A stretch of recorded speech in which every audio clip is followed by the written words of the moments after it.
This program is not intended to diagnose, cure, or treat any disease or disorder. The listener is encouraged to seek sound medical advice from their doctor or other qualified healthcare practitioner before taking any supplements or starting a new health regimen. And welcome to the Nutrition Heretic. I'm Jim Ducharme, your co-host, and I'm here with Adrian Hugh, our first episode. And Adrian, we have a really great guest coming up. But before we talk about our guest and what we're talking about, well, you know what, Adrian, actually, let's tell everybody who's our guest this week and what will we be talking about. Our guest this week is Julia Stüber from Germany, and we're going to be talking about how to cope emotionally with food allergies and intolerances. I hope that includes Black Forest cake, but that's just me. Yeah, you would. That would be how I would cope with anything. So, Adrian, this is our first show. The website is nutritionheretic.com. You've written some great books, and I never get tired of saying this one, which is 50 Ways to Eat Cock. Healthy chicken recipes with balls. Yeah, I love it. It's up until now, my best chicken joke along those lines was chicken balls. But now I have your book. And you've got a couple other cool books too, right? I've got I have the yin to the cock yang, which is Honey Lingus, 50 healthy honey recipes that will leave you begging for more. And then I also have a diet book, it's not a conventional diet book, but it's called Frenching Your Food. And it's the other side of the French diet, because people are talking about, I follow the Mediterranean diet, I follow the French diet. But the French diet that became popular a few years ago, I read the book and I realized very quickly it wasn't written actually by a French person. So I've been so close to the French community all my life that I decided that I was going to write a book about the untold stuff that French people say behind the scenes where they're not trying to dupe us.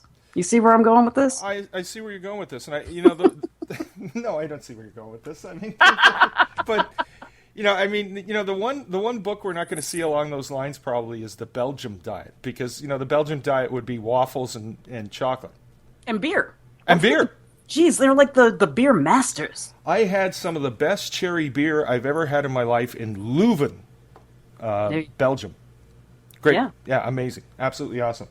So, Adrian, for those people who don't know you, and I mean, you have a large following as a nutritionist, can you give us just a quick rundown on your, on how you got into this as a nutritionist, and why you took, you've taken sort of a non-traditional or, a little bit outside the usual as far as communicating with people and trying to help them eat better?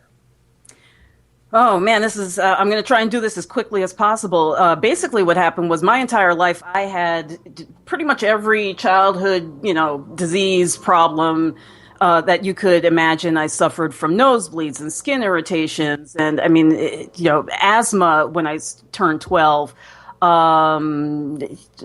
just, hormonal things that you wouldn't believe, migraines when I was about 11.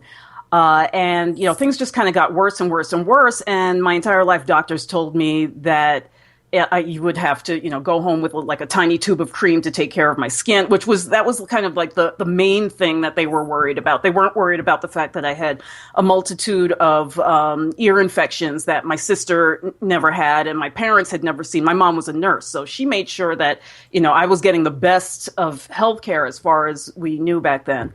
And so this just keeps going on, and it gets worse. And by the time I hit my early 20s, my skin is so irritated that my face was literally like a jigsaw puzzle. It was just cracked and bleeding all the time. I would wake up and literally, this is going to be gross, but literally sheets of skin would come off of my face. And so I kept talking around, and I was kind of dabbling in natural health, tried the vegetarian thing, the vegan thing. And then I finally got into a situation where I could go and see somebody who billed himself as a naturopath. By the way, this guy, he's now very popular, well, moderately popular on PBS during their fund drives. The guy almost killed me, actually, and his initial way of solving my problem was to get me to join his MLM. this guy's gone through many incarnations before he hit on what he's selling now on PBS. And, and his whole thing was like, be vegan and that's going to solve all your problems. And I had to get really nasty with him to ask him for allergy testing because I knew there was something underneath all of this. And he told me that it wasn't likely to be a problem. And then, tried to write me off, and I got really kind of like up in his face. And I said, well, why don't you want to test me? So he storms out of the office, goes to his nurse and says, find out what's covered in her plan. So we test. And the whole time he's testing me, first of all, my skin was so thickened, he couldn't find my veins. And he ended up having to take the blood sample from my groin.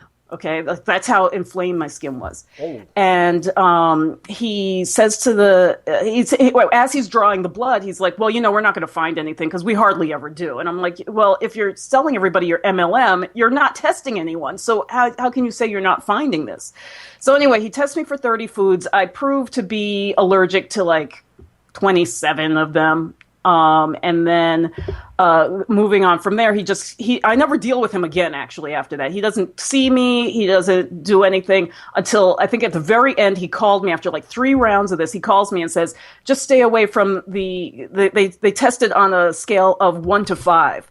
And he says, avoid the, I think it was the 4, everything except the 4s and 5s, I think it was. Basically there were, I'll put it this way. I was the only things I was able to eat at this point were lemons, chicken, and mushrooms. And then I later found out that I couldn't tolerate mushrooms. So, this was just, it was no way to live. And then I eventually met a doctor who knew what he was talking about. He knew the right way to test for allergies, sensitivities, intolerances. And I found out that, yes, I was indeed sensitive to a lot of foods, but there were still a lot of foods that I could eat. And he also found a bunch of other things that we'll go into in other episodes.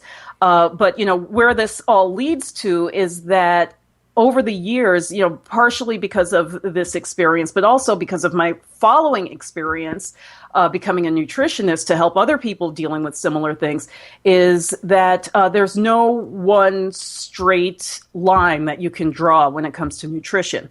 Everybody wants to, stick to whatever their thing is. It's kind of a misery loves company type thing, where a lot of people, like, oh, I've got this problem, I can't digest wheat, so nobody can digest wheat, so they get really kind of cultish in many ways about whatever it is that they're doing.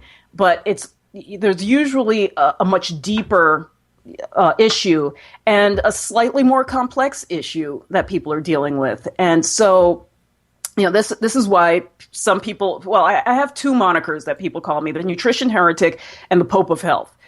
They call me the Pope of Health because people who have known me throughout the years, they may take the advice of their doctor, but then they feel like when they really need the truth and they really need to get to the bottom of whatever it is, they come to me. So they kind of feel that some people have actually told me that they will follow me before they follow their doctor. And I'm not saying that anybody out there should. But it's just that I give a no-nonsense approach that is not partisan, let's say. It's not married to one particular philosophy so much that there's no room to move and that there's no room to allow for individuality. And and I think that our whole health system, it certainly in North America, is set up in such a way that it really deters people from having, a holistic diagnosis and treatment plan. Well, yes, and that's really extremely important to recognize, because the way I see the difference between what the other guys do and what I do is that our medical system looks at the body as something that's constantly trying to destroy us. So we look at numbers at, like cholesterol, let's say, or weight or something like that. We look at those things as a problem, like that inherently is the problem. And that means that your body is trying to destroy you and that it wants to break down. And it's, it's not a function. It's not, our body isn't really like a car, like a car, you don't put it together right. Yeah, it's going to break down. But my body's been described as a, 77 Ford Zephyr. So take that for what you want. Yeah, well, I'd prefer not to. Let's just say. So anyway, but yeah, and then the way I look at the body is that the body actually wants to be healthy. So it's kind of, what do they say? Guilty before proven innocent, or innocent before proven guilty. There's a very different attitude to take. And so I take it from the standpoint that your body really does want to be healthy. How can we support the body in achieving that health? Whereas the other guys are like, oh my God, it's trying to kill you. Let's cut it off. Let's cut it out. Let's take it away. So there's very, very, very different in any case. And it's a good case that not everybody does that, because, all things considered, they'd be wanting to amputate my head because that's been causing me the most grief. And we should really, at this point, make mention of the fact that this podcast is aimed at information, education, and self-awareness, and it's not for diagnostic purposes. We do not recommend that you do not seek professional, traditional medical help. We simply want you to consider other alternatives. And if you have any doubts about any kind of information or advice that you have on the show, by all means, the first opinion you should seek is from your own doctor. Absolutely. And actually, I'm going to interject a little quickie tip in here in how to choose a good practitioner, because I think that's where a lot of people have problems. Many times we want to have the practitioner that's in our plan. And, our guest maybe doesn't understand this quite the same way that North Americans do, especially here in the U.S., where, you're in an insurance plan and you just, you feel like, geez, I'm already paying, $800 a month or whatever the heck, into this plan. I need to get a doctor who's in the plan. And I'm not saying, to necessarily go outside of the plan, but make sure that you interview your doctor. A lot of times we just go to the doctor merely because they're in the plan. But, a good doctor, especially if they work in a hospital, they'll have a resume ready. Go on referrals, talk to people, find out, and then what I always say is don't let them, unless it's like a really dire situation, don't let them kind of, x-ray and cut things or whatever until you've had a chance to talk to the person and see if your philosophy jives with theirs. Because one of the things that I really appreciated about the doctor who helped heal me, and he, went on to train me and encourage me to get my degree in nutrition, is that I could talk to him. If there was something that that he didn't understand, exactly why. Like once my daughter had ringworm, and she got it from sticking her fingers up a damn horse's nose, and and we couldn't get rid of it for a year, right? So we tried everything. We tried natural. We tried, just going straight to like the prescription stuff, and nothing worked. So I'm looking through an old textbook of my aunt's. She was a nurse, as was my mother. And I'm looking through her textbook, and it says iodine. A drop of iodine once a day for 3 days. I kid you not, that thing disappeared. It disappeared by half in 3 days because she had it for a bloody year. But then I did it again the next week, completely disappeared, never came back. And when I told my doctor about this, he was like, he goes, that's brilliant. He said, it makes so much sense. And he wrote it down. Most doctors that are not worth their weight would say, oh, well, that's just a coincidence, and throw it over their shoulder. So, really interview whoever you're going to work with, because they should apply for the job just like anybody else. And especially they're dealing with your body, your children's bodies. Absolutely. And remember, keep your fingers in your own nose. It's the safest place for them to be. This is true. Hey, we've got a great guest, Julia, all the way from Germany, and I really think that we should bring her on now. And are you going to try and say her last name? Stuber. Close enough.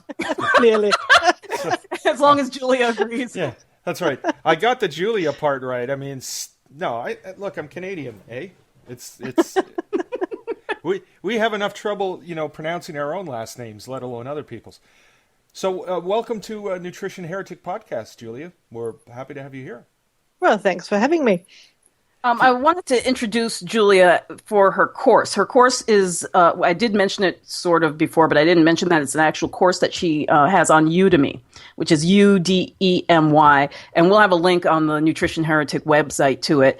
But her course is called How to Cope Emotionally with Food Allergies and Intolerances. Actually, I think it's food sensitivities and intolerances. Sorry about that. No, it's food intolerances and allergies. Okay, yes. Or the other way around. I kept changing it during the course. I recorded the course. Right. In the end, I don't know how it's called. Yeah, it's a mouthful, and it's so long actually that on the Udemy site it just has ... like halfway through it. But it's actually before we get into talking about this, I wanted to give the practitioner's view of where allergies, intolerances, and sensitivities lie.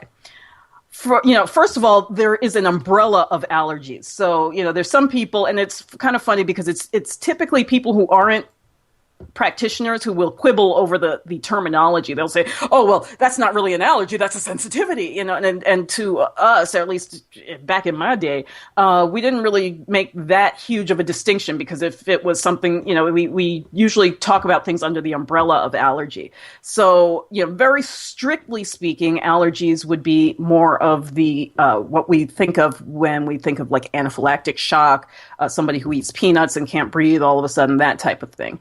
An intolerance is more when the villi, which are the little fingers in the intestines that help to absorb the food, tend to break off when food is introduced. And then the sensitivities are the things that are the more subtle ones that will take probably about 3 to 4 days to show up. So they're much more difficult to pin down.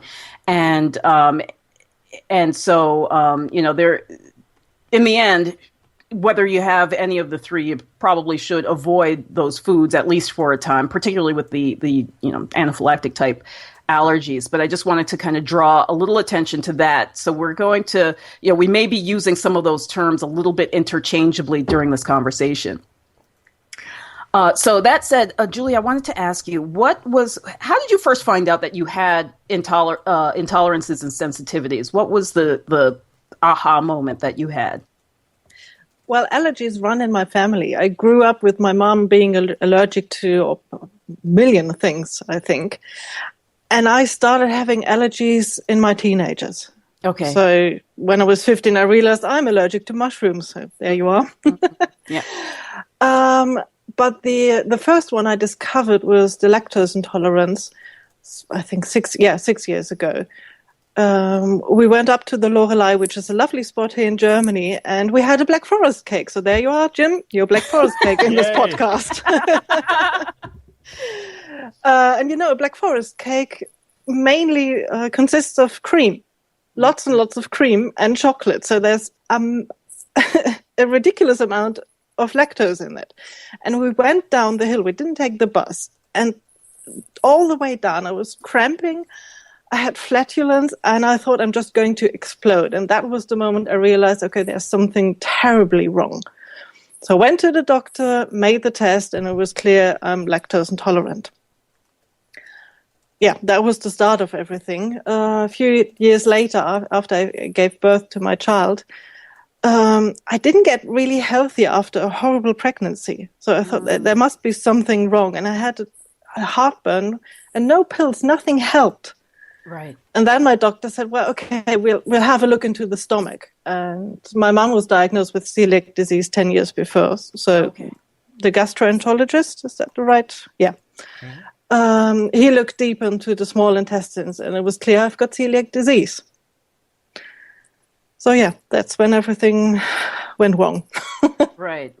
And I think that's really important what you mentioned, because you would agree, I believe, with me from our previous discussions that there's a lot of people who just kind of want to be on the gluten intolerant bandwagon. And, again, it's kind of that misery loves company. Like, I feel left out of the group. Let me in. I want to be gluten intolerant too. I want something to complain about. But and then you see them, yes. you see them eating tacos in the other room later, right? We'll have a beer with the flour tortilla. Anyway, so. Where am I going with this? I'm saying that, but it's important to realize that if you do have, for example, true gluten intolerance or lactose intolerance, it usually does not happen in a vacuum. Particularly with our generation, if one thing is at fault, let's say, there's something else in the mix as well. So this is why I think a lot of people get discouraged. They're like, oh, I went gluten free and I'm still, 50 pounds overweight, or whatever the issue is that they have. It didn't go away because I gave up gluten. It didn't work. Unfortunately, I think gluten has become such a buzzword that's the only thing people are being tested for. Well, that's but the problem. yeah, we need to be aware that there's other things that are entirely likely to be part of that mix. Yeah, and the problem with gluten is if you have celiac disease, it just takes one crumb. It's nothing. And people don't think about it. They don't think about the contamination you have in a toaster. Yeah. People use the same toaster with the gluten-free bread. And Yes. it's Well, yeah, go on. I was just going to say that even when I first learned about it, and everybody was telling me I was crazy. Oh, that doesn't exist. It doesn't. Back in like 20-something years ago, when I first learned about it, I remembered reading about people who couldn't even be in the same room with it. If somebody was making a cake, the flour would get up their nostrils and irritate them. Yeah. And I thought it was incredibly bizarre. But yeah, it's like, why not? But I still think it's bizarre. Yeah, it is bizarre, but I've got these moments where I think, how can I be afraid of a crumb? Right. But it is like that. You have to be. So yes. there's two questions that come to mind. Number one, how do you, and how would you recommend someone else deal with, those emotions that you go through, those reactions?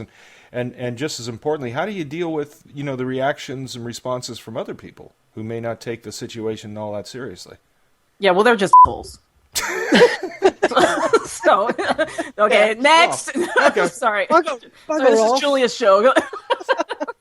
So basically, call them a name and then smack them? No, you don't have to smack. Come on. Jim, don't go too far. I didn't smack people, just verbally. Yes, exactly. No, seriously, Julia, that's a great question. How did you go? What emotions went through you when you first found out?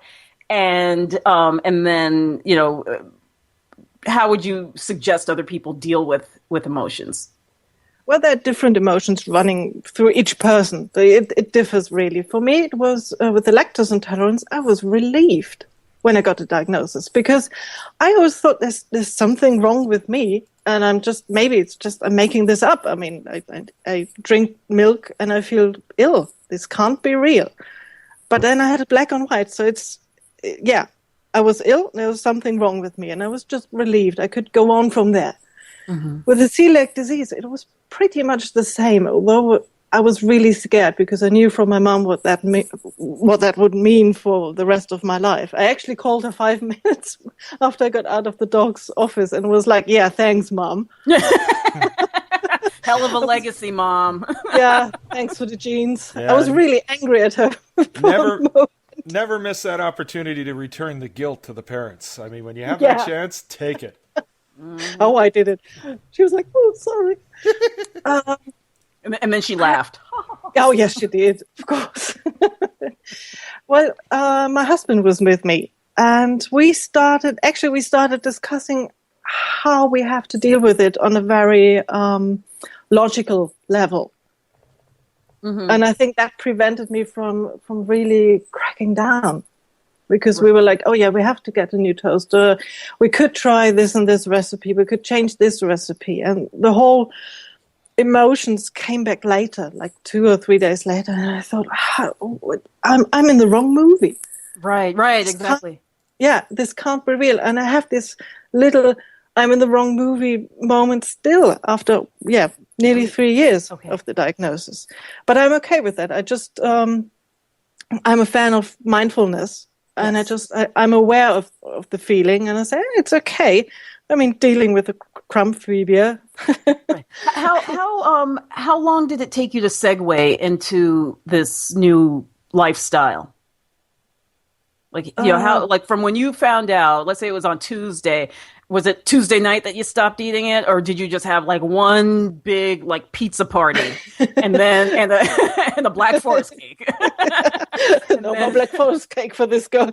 No, we went to my favorite cafe, and I had one last chocolate cake. Okay. And I was really like, okay, that's the last one. I bet it took you a long time to eat that too. Not really. I was starving because I wasn't allowed to eat before he looked into the stomach and the small intestine. So, yeah, I was just like chucking it in. I thought, oh, damn. Okay. I'll take one to go. Yeah, no, I never looked back. I mean, there are moments where I think, oh, I wish I could eat this, especially now during Christmas time.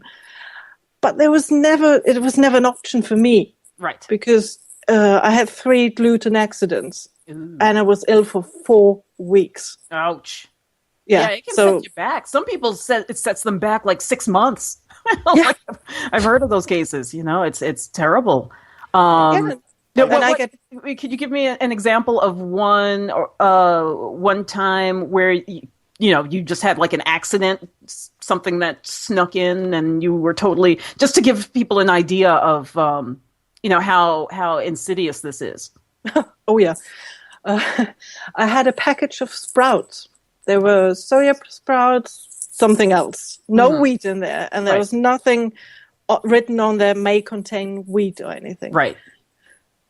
And for me, with the celiac disease, it takes 2 hours, and then I'm rushing off to the loo, and I'm not going to be seen for the next 24 hours. So I knew it had to be something I ate at that time period. Right. And so there was Parmesan cheese, and I phoned them, and they said, no, we don't have any gluten. Are you mad? Well, Italians. I had ham, and they said, no, we're fine. And I talked to the company who made the sprouts, and they said, well, we've got wheat sprouts, so maybe you had a wheat in there. Yeah, and that's nothing I would have ever considered to be a danger. Right, exactly. It's you really have to be on your at the top of your game when dealing with these serious, particularly I would say with the allergies and intolerances like you have. Sensitivities, depending on where you are in your treatment cycle, that could be really serious, or it could be just an annoyance, but not necessarily something that would set you back. Yeah, as bad as that. And for me, it's like I feel like I have a flu, and I've got mood swings, sleeping problems, and that for 4 weeks. Right, that's insane. It is. So, what is it? Is to you? Is this just about avoiding gluten and other foods that you're sensitive to, or would you say that you're doing some other things to kind of build your body up? Do you see a light at the end of the tunnel, or do you feel that this is something that you're just gonna, this is life, just take it or leave it? Well, sometimes the end of the tunnel feels like the train coming. Right. Yeah, because right. I discover new things. You get halfway through. Oh! Exactly. Wrong way. Yeah, that was the feeling I had with the histamine intolerance when I discovered that. It was like, oh, that's the train coming. But I started with avoiding it. And I'm still on the mission on finding lactose and gluten-free products for my Facebook groups. But it was a development from avoiding food to, well, you know that. You've read about that on Facebook about me. I went paleo last August. And that's something that really, really helped me, finally. Right. Because I'm avoiding all this food that, what's the word? Not infections? That inflame? Inflame. Yeah, because you're avoiding all the food that triggers inflammation. Right. And that's something I had to deal with because of the celiac disease. I've got Hashimoto, I've got asthma. Right. So that's all combined together. And now letting out all those food, it causes the inflammation. Yes. And suddenly I was able to reduce my medicine. That's fantastic. And I feel like I'm having my strength back. And I can cope with difficult situations. This whole year has been really hard for me. And I'm still standing. Right. Yeah, actually, we're going to have to wrap up here soon, but I wanted to ask you, before we let you go, I have 2 more things to ask you, actually. First of all, I want you to tell us the story of giving your son I think it was like a Christmas treat that you grew up eating, and you were like, son of a I can't eat that too. Because I think a lot of people will relate to this. Yeah, it's not a Christmas tree. It's a festival, especially in this area of Germany. It's called Sankt Martin, where we think of the Saint Martin who cut his coat in half. And for any reason, I don't know why, we get little bread men. Okay. And children love them, and I love them as a child. So I gave my son one of these, and it was still warm in the package. And I was just about to fall down on the floor, crying like a 3-year-old. I want one too. Because I could remember the feeling of eating it and the feeling of the bonfires in front of me and everything. It's so emotionally connected. Yeah. And it's the same I'm experiencing now with all the Christmas food.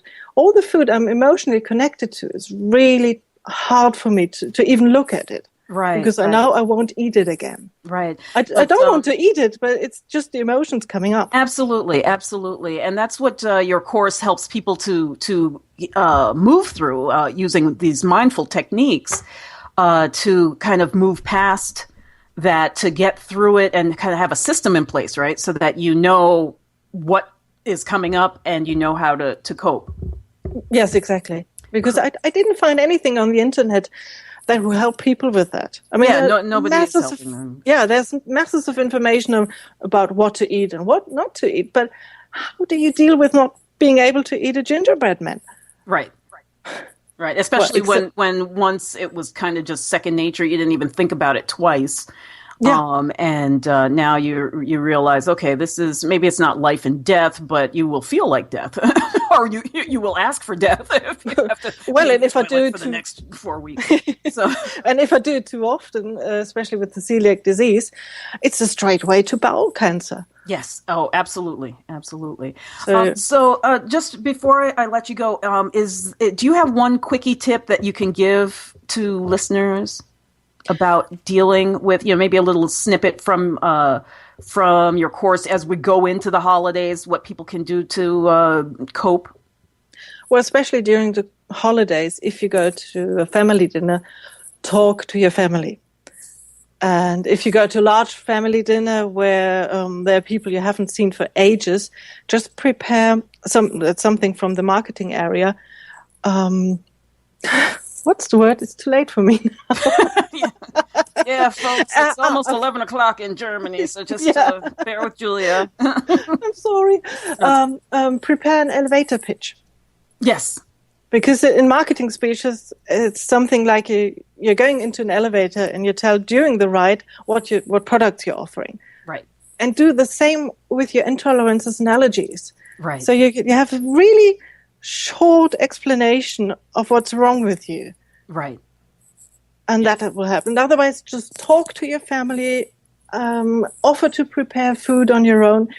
And if they're not willing to prepare food for you, just bring it yourself. Exactly. I always suggest to people that, especially when it's something that's serious, just, always bring something that you can eat. Even my kid was going to a party this weekend and she was convinced that nobody would eat anything unless she brought, brownies and cake and cookies. And I was like, why don't you just bring some grapes? I was like, people will eat grapes. Come on. Or try a new recipe. Exactly. And I said, at least there'll be something you can eat. Yeah, exactly. Cheese or whatever, you can't eat cheese and you're paleo, so you can't eat grapes either. So, but, if it's not Julia at the party, somebody will eat it. That was my point. All right. So can you tell people where to find you? Do you have any of your, other than your Udemy course, do you have any stuff in English? Because I know that your one website's in German. I've got two websites in German. See? Oh, yeah. I only remember the one. Two main blogs. I just started an English website, which is the straight translation of my German blog. Okay, cool. Eating with Feeling. Awesome. .com. And that's .com. Awesome. Feelings.